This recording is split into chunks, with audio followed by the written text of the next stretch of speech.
So hello ভাই brother, কি অবস্থা সবার? চলে আসলাম আবার। তো দ্রুত বলো কেমন আছো তোমরা? আশা করি তোমরা সকলে অনেক বেশি ভালো আছো। গাইজ, ভিউ ব্যবসার জন্য মানুষ কি কি করতে পারে সেটা ইটস কাব্যকে না দেখলে বোঝাই যাবে না। ইটস কাব্য, যার ইউটিউবে এখন প্রায় 4.5 মিলিয়ন সাবস্ক্রাইবার, সে আমাদের সাথে করলো প্রতারণা। কিভাবে প্রতারণা করলো আজকের ভিডিওটা দেখলে বুঝতে পারবা। তো হোয়াটসঅ্যাপ ভাই brother, this is Mirchi and welcome to Mirchi roaster কেরু ইউটিউব চ্যানেল।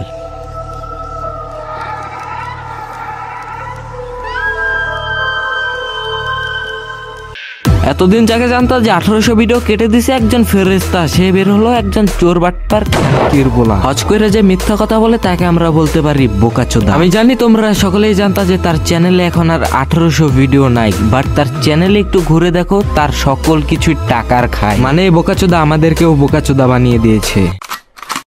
এত বড় ইউটিউবার ফ্রি ফায়ার পার্টনার প্রোগ্রামে আসো, ভিউ ব্যবসা না করলে কি হইতো না? ও সরি, ক্রুল গেমার তো একটা কথা বলছিল, ভিউ ইকুয়াল টু টাকা। আমি তো ভুলেই গেছিলাম কাকা। ওকে, একটু ক্লিয়ার করেই বলি, ফ্রি ফায়ার একটা নতুন রুলস করেছে। আগে যারা free fire content creator partner প্রোগ্রামে ছিল তাদের ছিল মান্থলি স্যালারি। নতুন রুলস অনুযায়ী যত ভিউ তত টাকা, মানে ফ্রি ফায়ার কন্টেন্টে যত ভিউজ আসবে ততই টাকা। হয়তো বুঝাতে পারলাম কাকা। ওকে, এখন বলা যাক ইটস কাব্য কিভাবে ভিউ ব্যবসা করলো। তো প্রথমে একটা ভিডিও ক্লিপ দেখো তোমরা।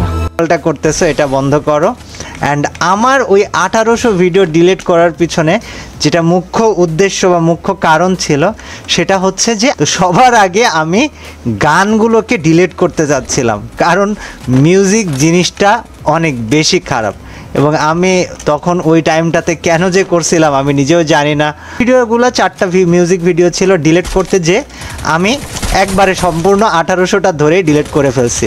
আই হোপ স্পষ্টভাবে বুঝতে পারলা এখানে ইটস কাব্য কি বললো। মানে ইটস কাব্যর যারা পুরাতন ফ্যান আছে তারাই হয়তো জানে যে ইটস কাব্যর কিন্তু কিছু গান ছিল, যেমন আব্বা কেটে হ্যান ত্যান সাইসতর, অনেক কিছু গান ছিল। যেহেতু সে পীর বাবা হয়ে গিয়েছিল তাই সেগুলো কেটে দিতে চেয়েছিল। এই 3-4টা ভিডিও কাটতে গিয়ে সে তার 1800টা ভিডিও কেটে দিয়েছে, এটা তার কথা। এন্ড আমরা যদি বলি এগুলো সবই ভিউয়ের খেলা, তো প্রুফ ছাড়া কোনো কথা হবে না, আগে প্রুফটাই দেওয়া যায়। এখন যদি আজকের দিন আমি ইটস কাব্যর ইউটিউব চ্যানেলে ঢুকি, এখনো দেখতে পারবো এখানে 1900 ভিডিও অ্যাভেলেবেল কাকা। ফোনে চার্জ কম রে ভাই, স্ক্রিন রেকর্ডিং করতে চাইছিলাম বাট চালু হইতাছে। তো তোমরা চাইলে ইউটিউবে গিয়ে দেখে আসতে পারো। তো সামনে আরো অনেক কিছু আসতে আছে, একটু ওয়েট করো। গাইস, দেখা হচ্ছে অন্য কোনো ভিডিওতে। ততক্ষণের জন্য ভালো থাকো, সুস্থ থাকো, আল্লাহ হাফেজ।